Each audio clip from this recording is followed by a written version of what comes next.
Hey guys, and welcome to Petrol Ped, and welcome to the Balocco Proving Grounds in Italy. I am here for the world press drives of the new Alfa Romeo Junior, a car I first saw earlier this year, a day I've been waiting for since then. Today is going to be pretty special.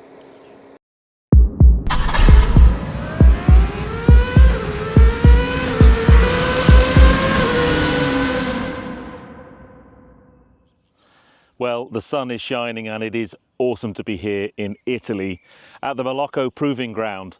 The mountains in the distance, a racetrack surrounding us. Today is a special day to test drive a special car. Now, I first met the Junior earlier this year when we went for a static studio shoot.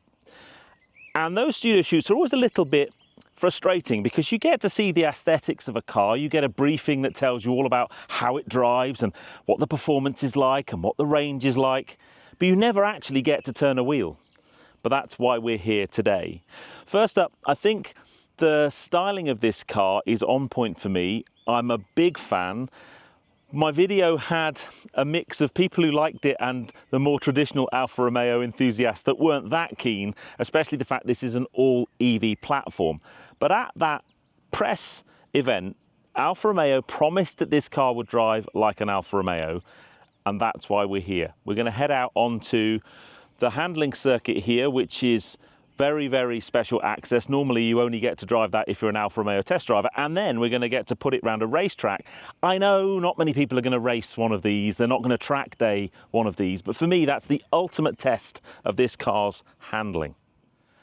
Now, the car we're testing today is the top spec Veloce. This car has 280 horsepower. Now, there is 156 horsepower electric and 136 horsepower hybrid that will be coming downstream, but Alfa are doing their normal trick and giving us the nice fast and fruity one first. Now, one of the things about the car from an aerodynamics point of view, this rear end, this cam tail, I think now it's out in the daylight. In the studio, it was a bit difficult to kind of really get the car, the lines, the sunshine's helping bounce off of this beautiful paintwork. Wheel design, I made no secret of the fact I absolutely love this wheel design. It's not the teledial anymore, it's basically got the 4-spoke inspired by the Quadrifoglio badge, and it's shod with Michelin Pilot Sport EV performance tyres, and I'm very, very interested to see how these perform in today's climate because it's really, really warm here today. I think we need to go and have a bit of a drive because my levels of excitement are quite high. There aren't many cars that I've been so eagerly anticipating driving as this. Let's just hope it doesn't disappoint. Now then, before we head off for a drive, I'm not going to do a complete walk around because I did that in the studio. If you've not seen that video yet, I'll put a link in the top right hand corner of your screen and in the video description. Make sure you head off to see that. But the most important thing is we finally get to drive this car, and the interior is a very special place. I think we're about to have a lot of fun. So let's start the driving part of this review experience day in natural mode. And just the format, the Langhi track is, we're very, very lucky to get on it. It's not normally open to anybody other than Alfa Romeo test drivers. And we're following a Stelvio Quadrifoglio, because otherwise we'd basically get lost. We've already done a couple of circuits of this and it is an exceptional bit of tarmac. Firstly, we know there's nothing coming the other way. It's completely private and enclosed because these cars aren't actually yet homologated for road use. Although they've got number plates on them, if you look really, really carefully, all the number plates are exactly the same. So when I went to see this car in a studio shoot earlier this year, the Alfa Romeo guys were most insistent that this car would have the essence of Alfa Romeo. They are after a new target market, opening up Alfa Romeo to more than just the trusted Alfisti, but it has to drive like an Alfa Romeo, and it does. Let me walk you through the various drive modes. What we're going to do is go around the Langhi handling circuit, and then we're going to take it on track. I'm going to stay in N or natural mode for this handling circuit because it's very, very spectacular. The first thing you notice, brakes are very, very good. 4-piston calipers, specific to the Junior. The front end suspension setup is completely unique to this car. Dampers, roll bars, it's just all aimed at giving you fantastic feeling in the steering. Under the brakes it feels really, really competent, but the thing you notice straight away is the ride quality is excellent. This tarmac, on purpose I think, is not the best in the world, but it's a smooth, compliant ride, and what they want is this car to be able to be used every day by a whole range of customers, from families to you know, a petrol head who wants a second car to be a little bit more efficient to drive to work. But certainly comfort setting is very, very good. And we're pushing on there. Really pushing on. This isn't the racetrack bit yet, this is just the handling circuit part. So this is the track where Alfa Romeo develop all of their cars. You know, Giulia and Stelvio, Quadrifoglio, and all the performance cars that they've got have all been put through their paces here. It's like having a little mini Nürburgring. And I tell you what, the guy in the Stelvio quad ain't hanging about. Wow. I did tell him to not hold the horses. So in N mode, you get access to all 280 horsepower and the 350 Newton meters. If you go into the, sorry, I'm just concentrating a little bit here. the efficiency mode, it dials back the torque a little bit just to give you a little bit more range and a bit more efficiency. So in normal mode, you still get access to all the power. And as you can see, this car is pushing along quite happily, really smooth through the high-speed stuff. And arguably, I'm driving it harder here than most people are ever going to do on the public road, just in an effort to try and keep up with the dude from Alfa in front. This little dip here is just delicious. Look at that. Oh, wow. Wow. Hey, we haven't got into dynamic mode yet. We haven't got onto the racetrack yet, but I will tell you something. This car oozes Alfa Romeo. It may be an electric car, it may not have the internal combustion soundtrack that many of you will want, but it delivers drive feel, and that's the important thing, right? Yeah. So while we're transitioning now to the racetrack, in terms of comfort and driving position, I could only get a small inkling of that when I did the studio shoot earlier this year. First off, these Sabelt seats are they're just so comfortable, very supportive. They've got big bolsters and big side supports for your bum, and they just hold you in place. And with the Alcantara covering, you're just not going anywhere. It's a pretty hot day today, and it's not, I don't feel like my back's sweating, I don't feel too uncomfortable. You've got these two big cutouts in the back as well that kind of give you some ventilation. And then just general driving position, distance to the steering wheel, on point. I've got the seat pulled forward a little bit. I just like, especially at high pace driving like this, I like to be as close to the wheel as I can be, just to get the levers working really. When you're working through the corner, I like to be close to the steering wheel. So the driving position is excellent. The instrument binnacle, all I need to know really. There's no rev counter, I don't need to worry about when I'm going to change revs.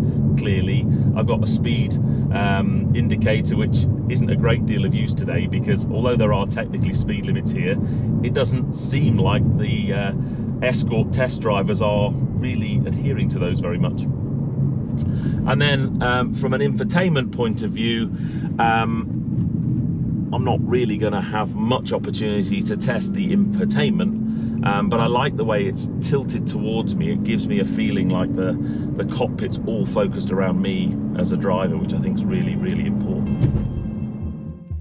One of the challenges I have with manufacturers in the Stellantis group is the sharing of platforms and switchgear.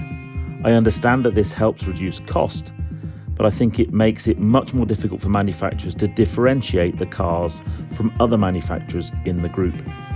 The Junior is based on the eCMP platform shared with Jeep Avenger, Fiat 600, Vauxhall Mocha and the Peugeot 2008. My fear is that all the cars will just feel the same and drive the same. And that was my fear for the Junior. I'm happy to report, however, that my fear was unfounded. This car doesn't drive like any of them. It is one of the best handling EVs I've ever driven, with the exception of maybe the Porsche Taycan. In fact, it's one of the best handling Alfa Romeos in decades, if you ignore the Giulia. So let's put it to the ultimate handling test, the Alfa Romeo F1 test track.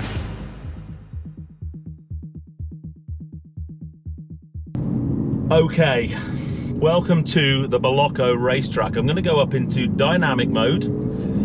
Hold on, because it's about to get pretty quick, I think. Oh my God, he sent it already. Right, here we go. I'm going to probably concentrate a bit here. 150, 100, onto the brakes. Got the flickers working, so that's good. Front end is exceptional. Now, this has a Torsen or limited slip differential on the front, and you really feel it as you pull out of the corner. Then you've got maximum torque, maximum horsepower, so the inclination for the car would be to have a little bit of torque steer and be uncomfortable, but that limited slip diff just lets you get on the power, and then when you just tip the front in on corner entry, it's very, very impressive. Again, hard on the brakes, tip the corner in, the front end in, really, really sharp front end. But the really cool thing is I can just feel the back just rotating a little bit. It kind of dials out understeer. If I just tip that in, there's a little bit of understeer there. But in the higher speed stuff here, I've really got the front end in. Look at that. And then tick it in there, and you just feel the back end just rotating a little bit. And talking to the chassis engineers, they've kind of dialed that in on purpose. And there we go again. Oh. Wow.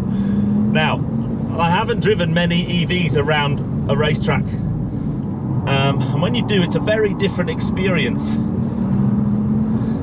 I guess all the visceral stuff, flicky brakes again, and then just on the power, just pulling me out of there.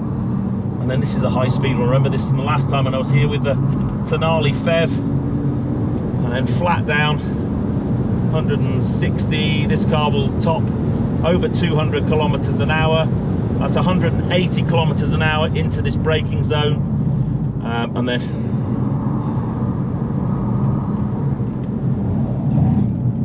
on the ABS. Come on. Oh, there's a bit of understeer, a bit too much really, probably went in a little bit hot. Pulled out. Wow. It's brilliant. Honestly, what a little cracker. Now I know that Alfa have done the normal Alfa thing.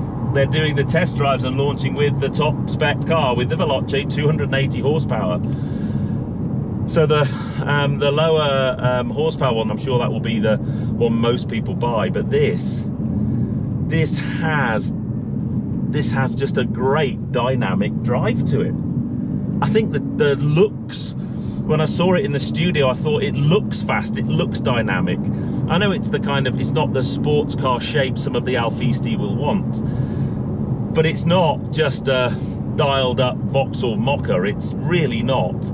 There are a lot of very specific to Junior bits on this car, and it makes it really, really capable on track, as we've just seen. Unbelievably good. Unbelievably good. The front of the car is just so sharp, so sharp. I'm gonna go back into natural mode, I think. I've really been looking forward to driving this car. When I was doing the studio shoot, there was a danger that the press drives were going to be last week and I would have been away and I wasn't going to be able to do them, and I desperately wanted to drive this car.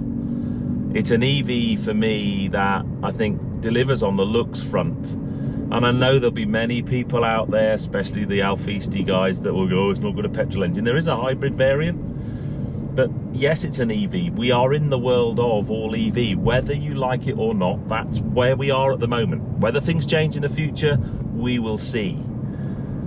But if you are looking for a kind of mid-size family EV that has great looks, great practicality. There's a huge amount of space in here for adults. There's a 400-litre boot at the back, so you've got that practicality to run this car. 250 miles of range, and in city driving, really comfortable, really efficient. But when you get it on a really fast and flowing bit of B road, or if you took it on a track day, which, let's face it, I don't think many people are going to do that, but as you can see, it's a capable machine. So yeah, and to be able to test it at Balocco, where Alfa Romeos have been tested since the 50s and 60s. In fact, the building where we were out to park this car outside of, that used to be the design place where some really famous Alfas of the past were designed. It's been really special. Let me know what you think of the new Junior. But for now, I'm going to go and get myself a coffee and just take a moment, because that was epic. If you enjoyed that, give me a thumbs up. Comments below are always welcome. And if you haven't done so already, please subscribe to Petrol Ped for plenty more content to come. And I'll see you on the next film. Take care, guys. Drive safe.